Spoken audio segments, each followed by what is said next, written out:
राजधानी दिल्ली में चुनाव की तारीखों के ऐलान होने के बाद भारतीय जनता पार्टी ने अपनी दूसरी लिस्ट जारी कर दी। इसमें सबसे चौंकाने वाला नाम यदि कोई सामने आया तो वो करावल नगर विधानसभा से मोहन सिंह बिष्ट का था, जिसमें उनका टिकट काट दिया गया। इसके बाद एक वीडियो वायरल हुआ जिसमें मोहन सिंह बिष्ट साहब कहते नजर आ रहे हैं कि वो 15 या 16 तारीख में अपना नॉमिनेशन करेंगे। तो मोहन सिंह साहब हमारे साथ हैं, उनसे बात करेंगे। क्या वो अपना नॉमिनेशन जो करने जा रहे हैं निर्दलीय करेंगे या फिर भारतीय जनता पार्टी ने उन्हें कोई और आश्वासन दिया है? सर, बहुत बहुत स्वागत है दिल्ली तक पर। और बहुत बहुत देखिए, दुख की बात यह है कि आपका टिकट काट दिया गया करावल नगर से। आप मोहन सिंह बिष्ट जीत का दूसरा नाम करावल नगर से, तो क्या लगता है आपको क्यों पार्टी का ये फैसला रहा होगा? कुछ परिस्थितियां ऐसी रही होंगी जिसकी वजह से मेरा टिकट नहीं काटा है। मेरे को दूसरे जगह भेजा इसलिए गया है कि ताकि वो सीट भी निकल जाए और बीजेपी के पक्ष में एक अच्छी हवा बन जाए, इसलिए मुझे उस सीट पर भेजा गया है। सर, सीट की बात कर रहे हैं। अभी आपने कहा कि आपका टिकट नहीं कटा है, तो अभी तो कोई तीसरी लिस्ट आई नहीं। ये कैसे मान लिया जाए कि आपका टिकट, जैसा कि अभी आप और चैनल्स को इंटरव्यू देते में कह रहे थे अभी कि मुझे 7 वाली सीट पर भेजिएगा मुस्तफाबाद, तो कैसे मान लिया जाए? क्योंकि अभी तक तीसरी लिस्ट नहीं आई है। बहुत सारे अभी, क्योंकि 68 अभी नाम ही घोषित हुए हैं, अभी 12 नाम और घोषित होने थे, तो अभी तक तीसरी लिस्ट नहीं आई। तो कैसे मान लिया जाए कि आपका मुस्तफाबाद से नाम घोषित हो गया है पार्टी तरफ से? निश्चित रूप से मुझे जानकारी है और ये आज से नहीं, मुझे बहुत बारी राष्ट्रीय कार्यालय में बुलाया गया था। मैं वास्तव में इस मुस्तफाबाद सीट से नहीं लड़ना चाह रहा था, लेकिन जब पार्टी की ऐसी परिस्थितियां बन गई, उस सीट पर कोई नहीं जीत सकता है, पार्टी ने मेरे पे विश्वास जताया, तो निश्चित रूप से मैंने मन बना लिया, मैं पार्टी के लिए काम करूंगा, मैं जीत के आऊंगा, ऐसा मेरा।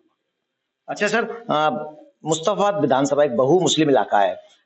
इससे पहले आम आदमी पार्टी के जो विधायक हाजी यूनुस साहब वहां से जीत कर आए, तो कितना मुश्किल होने वाला है? क्योंकि बहुमुस्लिम इलाका होने के साथ साथ आपको चुनौतियां भी पूरी मिलने वाली है वहां से, तो किस तरह से उन चुनौतियों का सामना आप कर पाएंगे? निश्चित रूप से मेरे लिए मुस्तफाबाद कोई नई सीट नहीं है। मैं 1998 में मैं एमएलए रहा, 2003 में भी रहा, 2008 तक मैं वहां रहा और मेरे लिए कोई ऐसा वो नहीं है कि साहब वो चुनौती निश्चित रूप से हर किसी के लिए होती, मेरे लिए मैं अब उसको चुनौती नहीं मानता हूँ। और जैसे मेरी पार्टी ने मुझे आदेश किया है, तो चुनौती को मैं स्वीकार करते हुए भारतीय जनता पार्टी की झोली में ये मुस्तफाबाद की सीट लाने का प्रयास करूंगा, ये मैं। अच्छा देखिए, करावल नगर विधानसभा से पहले आम आदमी पार्टी से विधायक रहे कपिल मिश्रा। आपको उस वक्त आपका सीधा सीधा मुकाबला उनसे था और आप वो चुनाव आप हार गए, और लगातार कपिल मिश्रा आपको परेशान कर रहा है। पार्टी में आने के बाद भी कहीं ना कहीं उन्होंने आपका टिकट काट दिया, ये तो आप मानते ही होंगे। तो क्या लगता है आपको कि एक ऐसा नाम जो बार बार आपको परेशान कर रहा है, तो कैसे देखते हैं आप? निश्चित रूप से अब भारतीय जनता पार्टी की उसने चोला पहन लिया, तो मैं तो उसको भाजपा का ही कहूंगा। व्यक्ति के विचार कैसे होते हैं, उसकी सोच कैसे हो सकती, मेरी सोच तो भारतीय जनता पार्टी का कमल वाली सोच है। और निश्चित रूप से बहुत सी ऐसी परिस्थितियां हुई होंगी पार्टी में, तो जिसमें पार्टी के लोगों को, राष्ट्रीय नेतृत्व को ये फैसला लेना होगा। और मेरा अब करावल नगर में दिमाग नहीं, मेरा दिमाग मुस्तफाबाद में।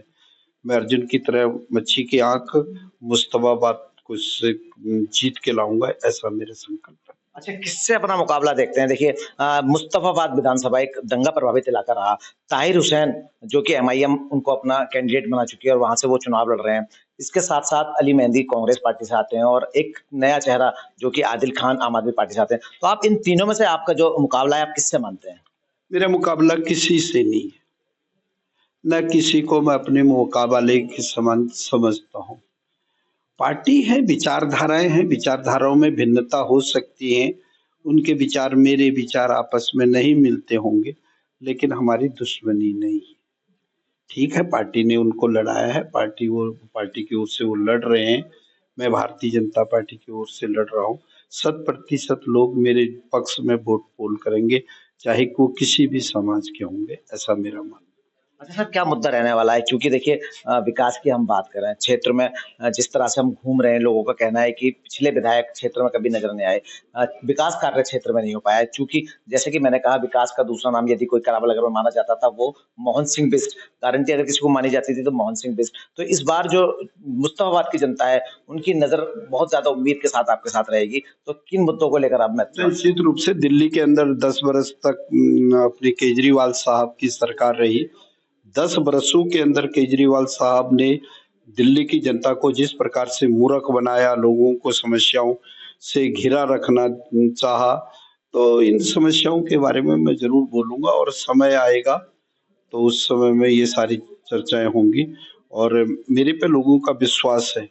मैं विपक्ष में पहले भी रहा, 10 साल में कांग्रेस के कार्यकाल में भी रहा, वहाँ भी मैंने विकास कार्य किए, उसका जीता जागता का वो है कि उन एरियाओं के अंदर आज भी मुझे लोग याद करते हैं और निश्चित रूप से मैं वो विकास को रुकने नहीं दूँगा। परिस्थिति कुछ मर्ज़ी हो, सरकार किसी की बने, लेकिन विकास कार्य ज़रूर होंगे, ऐसा मेरा मानना है।